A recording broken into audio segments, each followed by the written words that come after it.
ഇന്നലെ മുസ്ലിം ലീഗിൻ്റെ നേതാവും വ്യവസായ മന്ത്രിയുമായ ശ്രീ കുഞ്ഞാലിക്കുട്ടി, അതുപോലെ തന്നെ വഖഫിൻ്റെ ചുമതലയുള്ള മുസ്ലിം ലീഗ് നേതാവ് ശ്രീ ഷംസുദ്ദീനും വഖഫുമായി ബന്ധപ്പെട്ട് പറഞ്ഞിട്ടുള്ള കാര്യങ്ങൾ യഥാർത്ഥത്തിൽ അമ്പരപ്പിക്കുന്നതാണ്. ശ്രീ കുഞ്ഞാലിക്കുട്ടി പറഞ്ഞത് അത് കോടതിയിലുള്ള കാര്യമാണ്, അതുകൊണ്ട് ഇപ്പോൾ ഞങ്ങൾ എല്ലാ നിയമവശവും നോക്കി പ്രതികരിക്കാമെന്നാണ്. എന്നാൽ കോടതിയിൽ ഇത് സംബന്ധിച്ച് ഗവൺമെൻറ് അവരുടെ നിലപാട് വ്യക്തമാക്കി കഴിഞ്ഞിരിക്കുന്നു. ആ വ്യക്തമാക്കിയതിൻ്റെ കൂടി അടിസ്ഥാനത്തിൽ ഹൈക്കോടതി ഒരു ഉത്തരവ് പുറപ്പെടുവിച്ചിരിക്കുന്നു. അപ്പോൾ ഹൈക്കോടതി പുറപ്പെടുവിച്ച ഉത്തരവ് അതിലേക്ക് നയിച്ചിട്ടുള്ളത് ഗവൺമെൻറ്റിൻ്റെ പൊസിഷനാണ്. അത് സംബന്ധിച്ചാണ് മാധ്യമങ്ങൾ ചോദിച്ചത്. പക്ഷെ അദ്ദേഹം പറഞ്ഞ കോടതിയിലിരിക്കുന്ന വിഷയമാണ്, പിന്നീട് എല്ലാ നിയമവശവും നോക്കി ചെയ്യാം. രണ്ടാമത് അദ്ദേഹം പറഞ്ഞത് ഇത് ഇനിയിപ്പോൾ പുനഃസംഘടിപ്പിക്കുമ്പോഴല്ലേ, ആ സന്ദർഭത്തിൽ നോക്കുമ്പോൾ അതായിരിക്കും നല്ലത്. ഇതാണ് രണ്ടാമത് അദ്ദേഹം പറഞ്ഞ കാര്യമെന്നുള്ളത്. ശ്രീ ഷംസുദ്ദീൻ അദ്ദേഹം പറഞ്ഞത് 4 ഹർജികളാണ്, ആ 4 ഹർജികളും തള്ളണം എന്നതാണ് ഞങ്ങളെടുത്ത നിലപാട്, അല്ലാതെ മറ്റു കാര്യങ്ങളിലേക്കൊന്നും പോയിട്ടില്ല എന്നാണ് അദ്ദേഹം പത്രസമ്മേളനത്തിൽ പറഞ്ഞത്. യഥാർത്ഥത്തിൽ ഗവൺമെൻറ്റിൻ്റെ കൂടി എതിർ കക്ഷിയായി, ഗവൺമെൻറ് കക്ഷിയായിരുന്നില്ല എന്നുകൂടി അദ്ദേഹം പറയുന്നുണ്ട്. ഗവൺമെൻറ് കക്ഷിയായിരുന്നില്ല കേസിൽ. അപ്പോൾ ഗവൺമെൻറ്റാണ് പ്രധാന റെസ്പോണ്ടൻസ്. ആ വിധി വായിച്ചപ്പോൾ അറിയാമല്ലോ.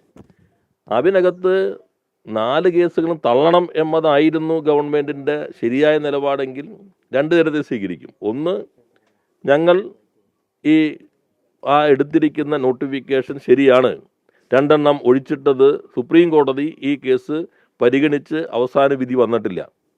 അതിൽ ഞങ്ങൾ സുപ്രീം കോടതിയിൽ എടുത്തിട്ടുള്ള നിലപാട് മുസ്ലിം വിഭാഗത്തിൻ്റെ ഇസ്ലാമിക മതവിശ്വാസവുമായി ബന്ധപ്പെട്ട കാര്യങ്ങൾ കൈകാര്യം ചെയ്യുന്നതിൽ നോൺ മുസ്ലിമിന് അവിടെ പ്രാതിനിധ്യം പാടില്ല. ഏത് ഗവൺമെൻറ്, കഴിഞ്ഞ ഗവൺമെൻറ് എടുത്തെങ്കിലും അതേ സ്റ്റാൻഡാണ് മുസ്ലിം ലീഗ് എടുത്തിരുന്നത്. ആ നിലപാട് ഞങ്ങൾക്കുള്ളത് കൊണ്ടാണ്, ഗവൺമെൻറ്റിനുള്ളത് കൊണ്ടാണ് ഞങ്ങൾ 2 ഒഴിവുകൾ ഇട്ടിട്ട് നിയമനം നടത്തിയിട്ടുള്ളത്. അപ്പം അതുകൊണ്ട് അത് സുപ്രീം കോടതി വിധി വരുന്നത് വരെ ഇത് അംഗീകരിക്കണം, ഈ ഹർജികൾ തള്ളണം, ഇതാണ് ആവശ്യപ്പെടേണ്ടത്. 2 ഹർജികൾ തള്ളാൻ ആവശ്യപ്പെടാം.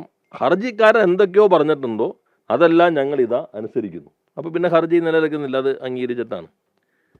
പിന്നെ ശ്രീ കുഞ്ഞാലിക്കുട്ടിയും അതുപോലെ തന്നെ അവരുടെ പാർട്ടി സെക്രട്ടറിയും ശ്രീ ഷംസുദ്ദീനും പറഞ്ഞത് നോൺ മുസ്ലിംസിനൊന്നും ഉൾപ്പെടുത്തുന്ന കാര്യം ഞങ്ങൾ ഇതിനകത്ത് പറഞ്ഞിട്ടേ ഇല്ല എന്നുള്ളതാണ്.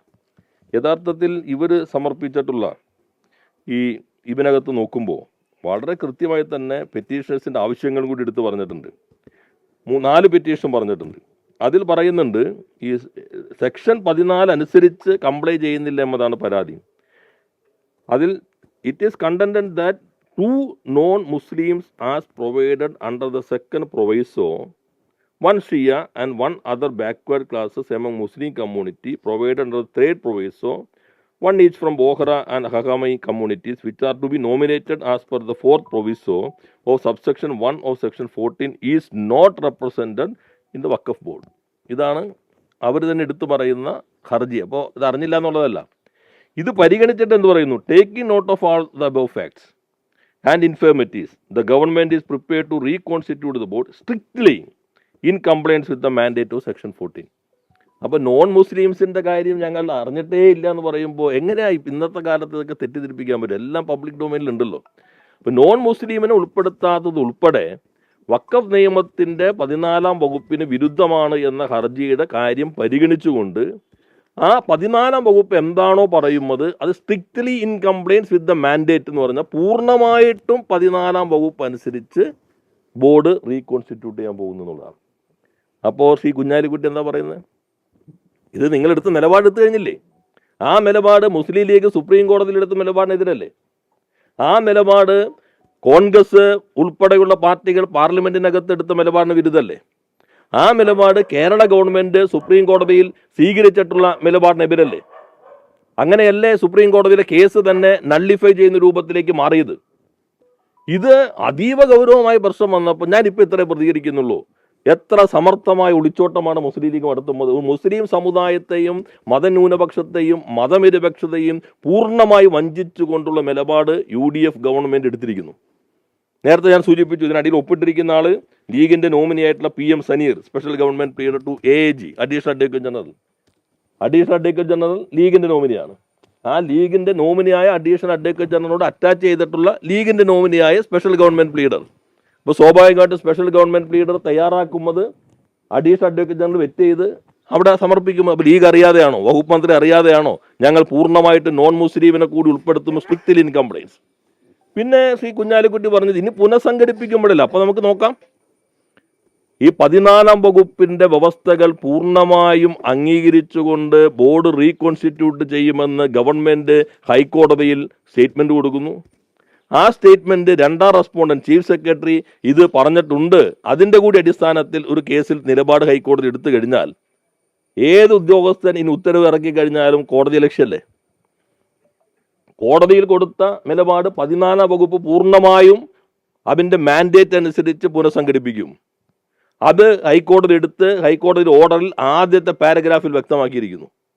അപ്പോൾ ഏത് റീകോൺസ്റ്റിറ്റ്യൂഷനിൽ എന്തിനെക്കുറിച്ചാണ് ശ്രീ കുഞ്ഞാലിക്കുട്ടി പറയുന്നത്? ഇത് UDF പൂർണ്ണമായും BJP താല്പര്യത്തിന് വഴങ്ങിയിരിക്കുന്നു. ആ ചോദ്യത്തിൽ നിന്ന് ഒളിച്ചോടിയിരിക്കുന്നു. ഇത്രയും പ്രകടമായി എങ്ങനെയാണ് ഈ ഗവൺമെൻറ്റിന് ഇങ്ങനെ ഒരു നിലപാട് സ്വീകരിക്കാൻ കഴിയുന്നത് എന്നത് കേരളീയ സമൂഹം പരിശോധിക്കേണ്ടതുണ്ട്. അതാണ് അത് സംബന്ധിച്ച് സൂചിപ്പിക്കാനുള്ളത്. മിനിസ്റ്റർ, ഇതിപ്പോൾ ഈ സാങ്കേതികമായിട്ട് ഇതിപ്പോൾ സാധിക്കുന്നതാണോ? സുപ്രീം കോടതി നിയമം അടക്കം വന്നിരിക്കുകയല്ലേ, അപ്പം സർക്കാരിന് അതിൽ എത്രത്തോളം ഇടപെടൽ നടത്താൻ സാധിക്കും വഖഫ് ബോർഡിൽ? അല്ല, നമ്മൾ ആദ്യം തമിഴ്നാട് ചെയ്തിട്ടാണ് നമ്മളും ചെയ്തത്. ഇതിൽ സെക്ഷൻ 22 പറയുന്നുണ്ട്, വഖഫ് ബോർഡിൽ ഒരു വേക്കൻസി ഉണ്ടെങ്കിലോ കോൺസ്റ്റിറ്റ്യൂഷണൽ ഡിഫക്റ്റ് ഉണ്ടെങ്കിലോ നയപരമായ തീരുമാനങ്ങളും അതിന് നടപടികളൊന്നും അസാധുവാക്കപ്പെടില്ല. അതുകൂടി വച്ചിട്ടാണ് ഇവിടെ വാദിക്കണമായിരുന്നു. അത് തീരുമാനിക്കട്ടെ. പിന്നെ നമുക്ക് പറയേണ്ടത് കോടതി തീരുമാനിച്ചോട്ടെ. സുപ്രീം കോടതിയിൽ കേരളം ഈ പൊസിഷൻ എടുത്തിരിക്കുകയാണ്. ആ പൊസിഷന് ഘടകവിരുദ്ധമായി ഹൈക്കോടതിയിൽ ഒരു നിലപാട് സ്വീകരിച്ച കഴിഞ്ഞാൽ പിന്നെ സുപ്രീം കോടതിയിൽ ആ കേസ് പോയില്ലേ? കേരളത്തിൻ്റെ നിലപാട്, കേസ് മറ്റ് ആളുകളൊക്കെ ഉണ്ടായിരിക്കും, കേരളത്തിൻ്റെ നിലപാട് പോയില്ലേ? അപ്പോൾ ഈ നിയമമാണ് ശരി, പക്ഷേ ഇത് സുപ്രീം കോടതി പരിഗണിക്കുന്നു. അവിടെ കേരളത്തിൻ്റെ പൊസിഷൻ ഇതാണ്. ആ പൊസിഷൻ അനുസരിച്ചിട്ടാണ് ഞങ്ങൾ ഇങ്ങനെ ചെയ്തിരിക്കുന്നത്. അതുകൊണ്ട് ഞങ്ങളുടെ പ്രേയമുള്ളത് സുപ്രീം കോടതിയുടെ വിധി വരുന്നത് വരെ ഇത് ഈ സംവിധാനം പോകാൻ അനുവദിക്കണം. അത്രയും പറയണ്ടേ കോടതിക്കകത്ത്? കോടതി തീരുമാനിക്കട്ടെ മറ്റു വശങ്ങൾ നോക്കിയിട്ട്. അതിനു പകരം നേരെ ഞങ്ങൾ പൂർണ്ണമായിട്ട് നോൺ മുസ്ലിമിനെ കൂടി ഉൾപ്പെടുത്താം. സ്ട്രിക്റ്റ്ലി ഇൻ കംപ്ലൈൻസ് എന്ന് പറഞ്ഞാൽ ഇനി ഏതെങ്കിലും ഉദ്യോഗസ്ഥൻ ഇതിന് വിരുദ്ധമായി ഉത്തരവ് പുറപ്പെടുവിച്ചാൽ കോടതി ആ ലക്ഷ്യത്തിന് നേരെ പോയി നിൽക്കേണ്ടി വരില്ലേ? ഏത് സെക്രട്ടറിന് ഒപ്പിടും? ഇവർ പറയുന്ന പോലെ ആരും ഒപ്പിടാണ്ടാവും, നേരെ കോടതി ലക്ഷ്യത്തിന് അടുത്ത് പോവില്ലേ? ഇങ്ങനെ കേരളത്തെ ഒറ്റുകൊടുത്ത ഒരു സമീപനം മുസ്ലിം ന്യൂനപക്ഷത്തെയും മതന്യൂനപക്ഷത്തെയും ഒറ്റുകൊടുക്കുകയല്ലേ ശരിക്കും അവർ ചെയ്തത്? ഗവൺമെൻറ് പൊസിഷൻ എന്തായിരുന്നു? ഈ വഖഫ് മതപരമായിട്ട് വിശ്വാസവുമായി ബന്ധപ്പെട്ട കാര്യമാണ്. ആ വിശ്വാസവുമായി ബന്ധപ്പെട്ട കാര്യമായതുകൊണ്ട് നോൺ മുസ്ലിംസിന് അവിടെ ഉൾപ്പെടുത്തേണ്ടതില്ല, യുക്തിരഹിതമാണ് എന്നതാണ് ഗവൺമെൻറ് നിലപാട്. അപ്പോൾ ഇവരുടെ നിലപാട് ഇപ്പം എന്താ? മതവിശ്വാസത്തിൻ്റെ കാര്യത്തിലായാലും മറ്റുള്ളവർ വന്ന് തീരുമാനം എടുത്തോട്ടെ. ഞാൻ ഇന്നലെ കോഴിക്കോടും പറഞ്ഞു, ഈ 14-ാം സെക്ഷൻ അനുസരിച്ച് വേണമെങ്കിൽ വഖഫ് ബോർഡിൽ മുസ്ലിം വിഭാഗത്തിൽപ്പെട്ടവർ മൈനോറിറ്റി ആകാം. കാരണം നേരത്തെ പാർലമെൻറ്റ് അംഗം മുസ്ലിം ആകണം, ഇപ്പോൾ വ്യവസ്ഥയില്ല. MLA മുസ്ലിം ആകണം, വ്യവസ്ഥയില്ല. ഈ ഫിനാൻസ്, സോഷ്യൽ, ഈ മേഖല എക്സ്പെർട്സ് 2 പേർ മുസ്ലിം ആകണം, ആ വ്യവസ്ഥയില്ല. 3 പേർ മുസ്ലിം ആകണം. അത് പറയണം അവരല്ല, മുസ്ലിം ഇല്ലെങ്കിൽ നിങ്ങൾക്ക് വേറെ ആളെ വയ്ക്കാമെന്നാ. 2 നോൺ മുസ്ലിം മാൻഡേറ്ററി.